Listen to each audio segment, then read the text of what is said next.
everybody, welcome back to another episode of Woodmere Estate Revival. Today we are back working in the master bathroom. We're going to knock out some trim projects today, aren't we, honey? Yes. Very exciting stuff. As you can see behind me, we've moved the bathtub out of the way. We still don't have it hooked up to the plumbing, but that's because we had to do some other projects first before we wanted to get it permanently affixed. So we scooted it out of the way, and we're going to go ahead and put down baseboard and shoe. And we're going to do crown on that wall as well, and then install the toilet, and then we'll put the bathtub back in place. So should be good to get some of these little things knocked out. And then once we get that done, we're going to work our way around the room with the crown across the top of the shower opening, around the cabinets, and then over top of the vanity and everything there. So that's really going to get this space finished off nicely. You excited to see that, hun? I am. Me too. So once we get the trim done, what's left? Just hooking up the bathtub and installing the doors, right? And the door, yeah. And then I've still got to finalize the mirrors and the lights. Right. Still working on those, aren't we? Yeah, I ordered a new light fixture. It'll be here Tuesday. Okay, first I've heard of this. That's good. You've heard it here first, folks. Me too.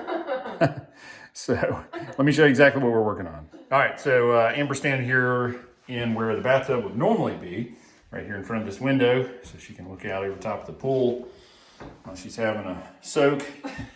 Watch me clean the pool. Sounds good to me. Where's my fruity drink? The pool boy. Handsome devil that I am. So I hope the bathtub gets used. well, I'm sure you'll use it some. I will. I won't, but it's here for you. So as you can see, we've got still got our supply lines kind of stubbed up out of the floor here. We got the drain line stubbed up over there, ready for final installation. Here we've got to do base all around here. Over there's our supply line and flange for our toilet, so we'll get that installed later. And then across the top here, as I mentioned, we got to do the crown all the way around the room. On top of the cabinets on both sides, we've got to do the base molding, which will set that crown out a little bit. And we'll do small crown around the top of the cabinets, and then the big crown will meet up against it, just like we did downstairs in the kitchen. Right, honey? I've already got that painted gray. Nice. So it's ready to go. Exciting stuff. Looking forward to seeing that going up. This is one of our mirrors and lighting combinations. We were kind of test running it this week, and we're going to do a different light, apparently. I haven't decided yet. I want to see this new one and see if I liked it better. So the light's going to come down, mirror's going to come down. I'm still trying to find a bigger mirror. We're either going to have to find something, or we'll have to buy a frame, maybe, and take it to the local glass place and get a mirror put in it. Or I may call the glass place and see if they can make me a mirror. Yeah, potentially just do a big mirror across the entire space. Yeah, that was one thing we talked about, just the entire thing, and have it cut out, for our lights, the and boxes and all that and stuff. So yeah, that's that'd be kind of cool. definitely an option. Okay. But yeah, So work in progress. it takes time. It does. We've already got our pieces here and cut, painted, ready to go. So we're gonna go ahead and get those installed, and we'll catch you guys up here in a little bit. All right, so we finally got the first piece ready to go in. It wasn't just as simple as cutting it to length. Also had to do a lot of work on the back to get to sit up flush with the wall.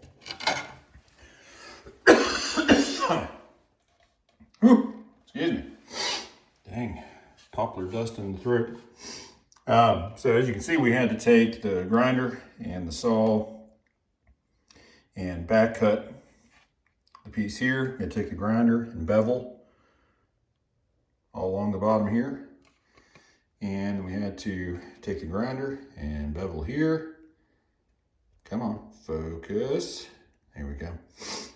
So we had to do a lot of work there to get this piece to sit in flush against the wall. Reason being is that here we've got our Kerdi tape taped up against the wall, and that's what's going to give us our waterproof safety net. If the bathtub should ever overflow or something like that, we know it won't seep down in between the wall and the tile and go down through the ceiling below. Instead, it'll go into the bedroom.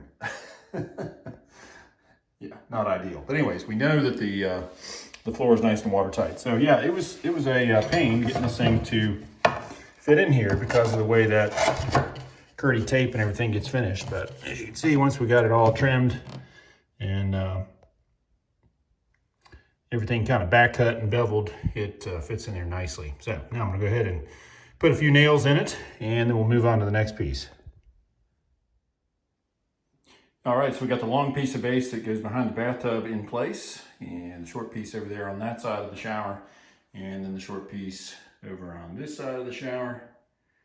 So with that done, I'm gonna go ahead and start putting the shoe down. So we'll do the shoe on these 3 pieces. Over here, I'm gonna leave a gap. Reason being is that we're still working on, let me get this out of the way. Okay, we're still working on finishing up our doorway. And originally, we had designed the door to go out into the bedroom, but then we put a bookshelf out here. So we didn't want that blocking the bookshelf all the time. So then we decided we would make it go in, but then the plumbing couldn't go as close to the window as we wanted, because down below there, the floor joists were just not in the right spot. And we really wanted it to go over about another 6 inches to put the tub just pretty much right next to the windowsill, or an inch away. But we couldn't get it over that far. So because of where the doorway is in relation to the tub, if you open the door into the room, you actually hit the side of the tub, which is no good. All right, so the plan at this point is to use a set of double doors that will actually come into the bathroom, and they'll be short enough that they'll fold neatly to either side without hitting the counter, without hitting the thermostat over here for the heated floor. And the nice thing is we can leave them open like that, and they won't be in the way. They won't hit the tub. But we're actually gonna have to swap out the jamb because this one's cut for a single door. So we're gonna take this door jamb out and take the door and it down to the other end of the road where we're gonna be building our detached garage. So we'll actually be able to use that door with our bathroom down there. So it's not gonna go to waste, but for here, we've got to get a new jamb. That'll be 30 inches instead of 32, and then a double door set to go in it. So we can't put this trim here down until we finish this door opening. So we got to finish that and then put the casing around it. Then we can do the base and the shoe. But thankfully we can go ahead and reinstall or get the tub installed and do all that. And that's not going to be in our way. And then this piece over here, same thing. It's not going to be in our way. So, but we're going to go ahead and leave this piece off for now. So I'll just leave space for the baseboard to slip up over it. I'll just sit that in place, measure my shoe as if that piece was installed, and then we'll go ahead and do the shoe, and then we'll finish up these other 2 pieces later on. So all we got done yesterday was the baseboard and the shoe in the master bath. We had to kind of wrap up and then move on and work on some other little projects yesterday evening. So we kind of quit on the bathroom, but we're back working on it today. And right now I'm working on fitting the starter mold and the crown around the top of the cabinets on the vanity. And we've run into an interesting situation.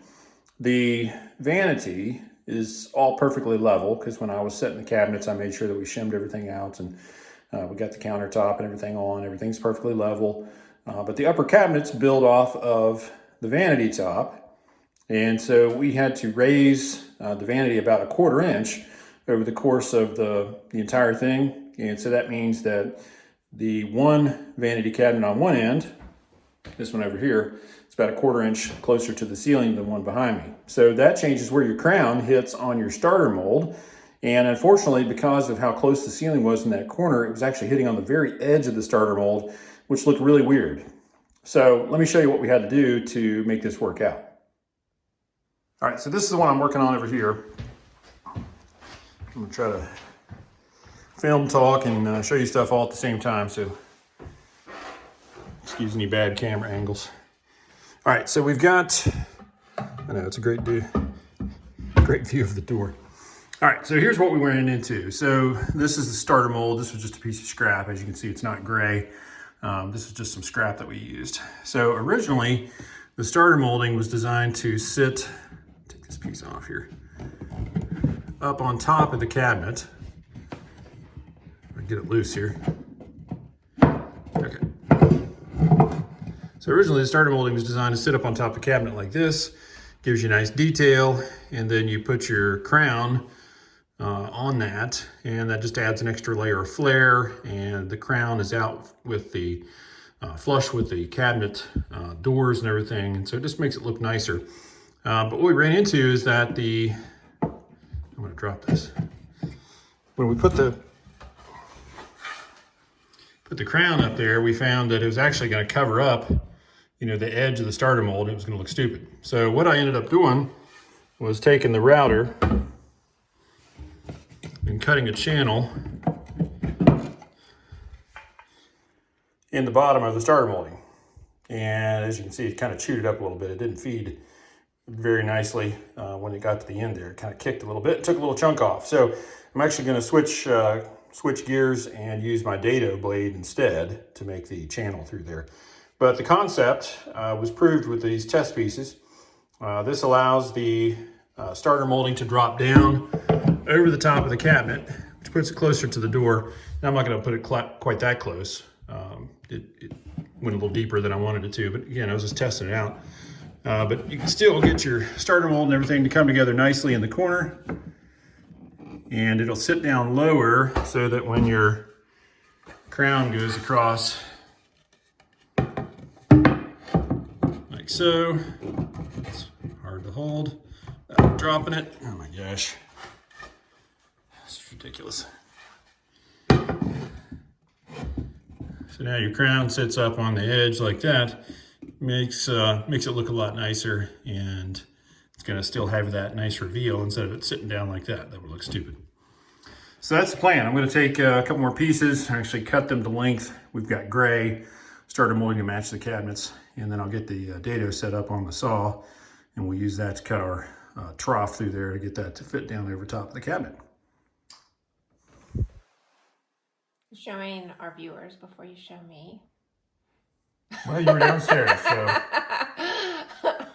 technically you're going to see it before they will, because this is recorded and probably won't get out for like a year. I know. Nice try. Yeah. I like it. Think it'll work? I think so. All right. It's the best we can do. Right. All right, so we're set up outside to do our cutting, and I just cut my two pieces that are going to go across the top of the first cabinet. And we got those cut on 45. And now I'm over here at the table saw, and I'm getting set up to use the dado blade. Got this Freud dado blade set, and it's pretty handy. It's got all kinds of adjustability, and it gives you a nice chart here. It tells you exactly what to use when you're doing different size grooves in your wood. And so what I did was look for the 3/4 groove, because that seemed to fit really well when I used the 3/4 inch bit on the router. So I'm going to go ahead and use 3/4 this time as well. And after we get all of our pieces picked out, it tells us here, if we go up to the 3/4 bit or 3/4 groove, it tells us that we need 2 blades, 3 chippers, and 2 of the 1/16 inch spacers. So I've got all that stuff laid out. First, we got to take off our standard wood cutting blade, and also take off the riving knife. That's this thing here. Some saws have this, older saws may not, but it basically keeps your wood from binding up. As you're cutting through, this thing gets in between the 2 halves of the wood and keeps it from folding closed on you and binding up your blade. Helps with kickback and that sort of thing, so it works pretty well.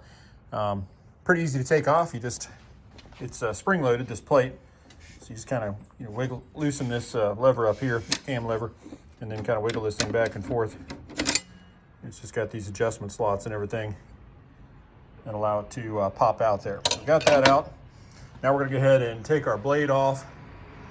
And as always, when you're working on a saw, make sure it's unplugged. See, I got mine unplugged there. You never know, these safety switches sometimes as they get older, this saw's pretty new, but as they get older, they could get to the point where you could just bump it and accidentally turn it on.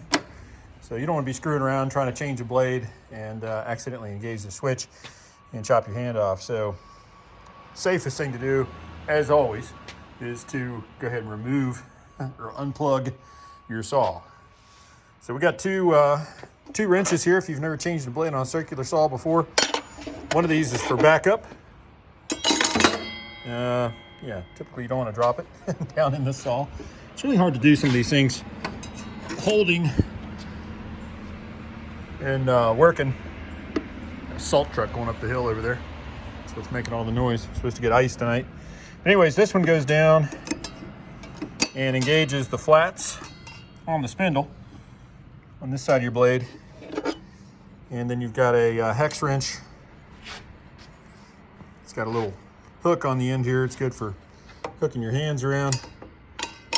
And if you get it just right, you can actually do it one-handed. So I'm going to do right now. So you put one hand on the back up here and one hand on the wrench.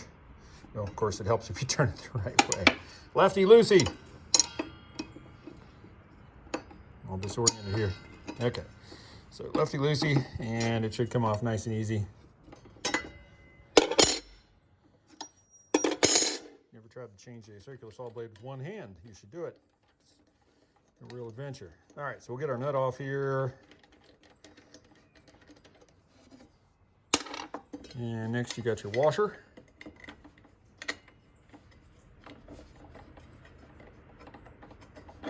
Wiggle that off. We'll take off our regular blade. Park that over here on the router table. And we'll take off our blade spacer. Don't need that. All right, so now it tells you that you need to put your blade on first. And again, you got to make sure that your cutting teeth go the same direction as your normal circular saw blade. So that'll go on first. Then you've got these chippers. And it just says that you need to make sure that the chipper teeth go in between like that. So you don't want it sitting up on, up on top of one of these, like so. It would actually, kind of make that bind up. So that's not good. So you make it so it straddles the other teeth here. And then because we got 2 washers, we'll put those in between our chippers. So washer, chipper. Next chipper goes on 90 degrees apart. Got to keep everything balanced. You don't want to shake your saw apart. So 90 degrees apart. Next chipper, 90 degrees. So line up with your other one, your first one. And then finally your blade on the other side. Oh, see, there. I forgot my shim. Hold on, let me pull this chipper off here real quick.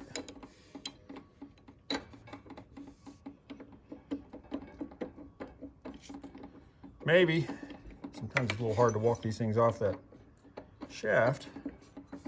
Again, doing things with 2 hands is much easier. All right, so let me get this lined up again. So there's that chipper, that chipper. Now we'll do our other 16th inch washer. Get jammed on the threads. Okay, now we'll do our other chipper. Good. Make sure all this stuff's going on lined up. And now we'll do our final blade.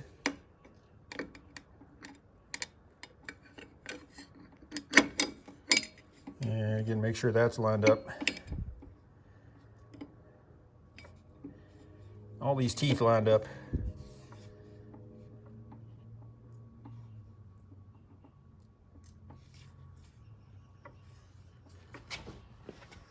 So we don't get out of balance here. Okay, that looks pretty good. All right, so let's go ahead and get our nut started here.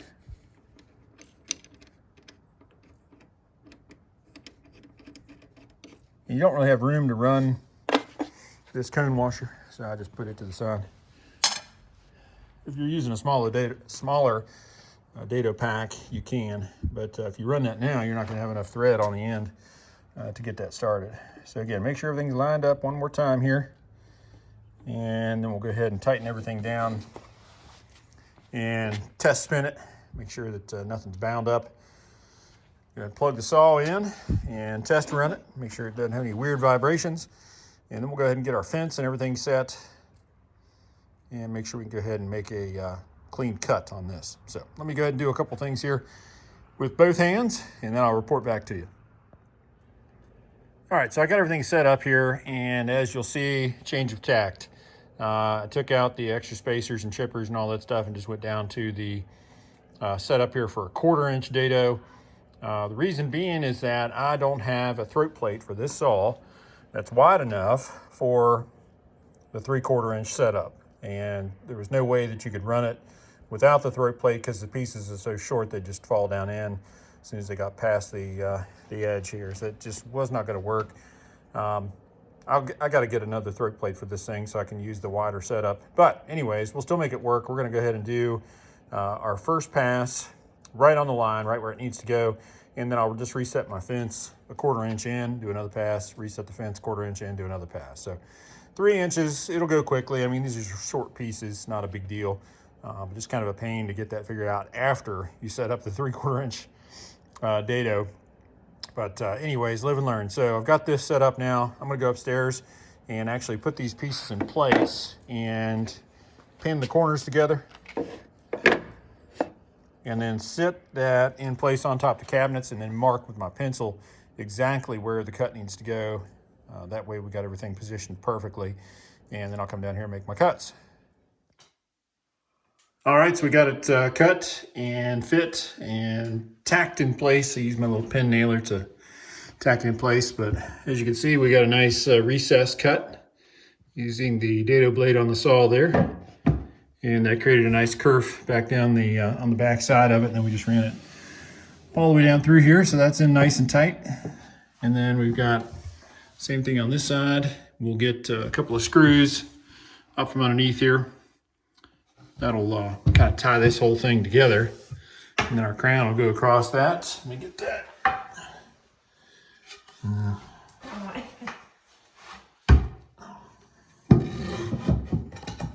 Crown will fit like that, so that you get that nice detail on the bottom revealed now, and that'll give it a good place to nail it up and make it look great. So we're gonna go ahead and get that trim secured, the starter mold, and then we'll go ahead and start cutting some crown to run into it. Okay, so we got the starter mold cut out for this one as well. Goes pretty quickly once you figure out the technique. Figuring out the technique's the long part. But yeah, that was pretty easy to duplicate. Just cut to length and then use the dado blade again to cut a relief on the back to drop down over the edge of the cabinet. And we got our gaps and everything looking good there. They match up nicely with the one on the other side. What do you think, hon? Not too shabby. Not bad for an amateur. It'll do. It'll do. All right, so that's that. So we just need to put a couple of screws in up through the cabinet face or cabinet frame into that. And that'll take care of that. Meanwhile, we're gonna go ahead and get our blocking in for our crown. And we can go ahead and start running our crown. Yay. Big crown first, and then we'll Big crown first, and then we'll fit in the little pieces, because those are gonna be the biggest joy to do. You love me, don't you? Mm-hmm. Yep. Can I design or can I design? Yeah, tie a little crown into big. I mean, only a designer would do that. I know. Sorry. The carpenter, the guy that's got to put it together, is like, no, that's a huge pain. We shouldn't do that. It's okay. You're my carpenter. You don't say no. That's true. All right, are you going to give me a hand with the big crown? Yep. All right, sounds good. All right, so right now we're drilling up through the face of the cabinet into the starter molding to secure it so it doesn't wiggle around. And we're doing that. What I use is a stack of shims to keep that thing tight against the cabinet face, and then drill straight up through the middle of the face there. And then we use these GRK cabinet screws. Those are 1.25 inches. We're going to use a 2.5 inch to go straight up through there and then up through the piece itself. That's what we use to install all these cabinets, and really works out nicely. They got a big wide head on them. Won't pull through the wood, and they grip nice and tight. So we're going to put a few of those in there and then be done with this piece. All right, it's coming together. We got the piece across the top of the vanity, and then you can see the piece across the top of the shower. That one was a challenge. Not on this side, it was easy. That was a square cut, but over on this side, I had to cut in around the trim because it's bigger than the starter molding. So I ended up with just a little bit of a gap there at the bottom, so I have to caulk just a little bit there, but really it's pretty tight. It was a pain to get that thing scribed and slid in there nice and tight. I think I'll be able to pull that starter molding out just a hair and then re-secure it, and I think that'll even make it a little bit tighter there. So I'll work on that here in just a little bit. But next up, we'll continue our big crown around over top of the window and the bathtub here and over to this side. This will be a cope joint on this end and square cut on this end. And then on this side, this piece that goes across the bedroom door here, this will be coped, and this will have to be scribed again to fit over this trim. So that's kind of a pain, the way we've used different size moldings and starter moldings and everything else. It makes it difficult where they all come together. But ultimately, once we get everything scribed in and cut and fit just right, it'll look really great. So once that last big piece goes in, then it's a matter of fitting the two small pieces of crown on either side here tight up against those. And those are cabinet color, and then they'll get scribed and tight, scribed tight against the big crown on both sides, and then a 45 miter here in the center. So lots of tricky cuts and a lot of tedious, cutting and fitting and running up and downstairs to the saw and get everything dialed in, but it's going to make an impressive space once we get finished up.